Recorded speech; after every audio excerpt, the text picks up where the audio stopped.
Bugün sizə sağlıqlı qidalananların da ürək rahatlığı ilə yeyə biləcəyi ən dadlı brownie reseptini təqdim edirəm. Evdə yetişmiş bananlarınız varsa, onları dəyərləndirəcəyiniz ən gözəl reseptlərdən biri olacaq.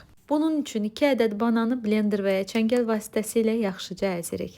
Üzərinə yumurta, bal, vanil pastası və zeytun yağı əlavə edib qarışdırırıq. Sonra isə quru ərzaqları əlavə edirik. Evdə üyütdüyüm yulaf unu, kakao, qabartma tozu və duz əlavə edib tam həll olana qədər qarışdırdım.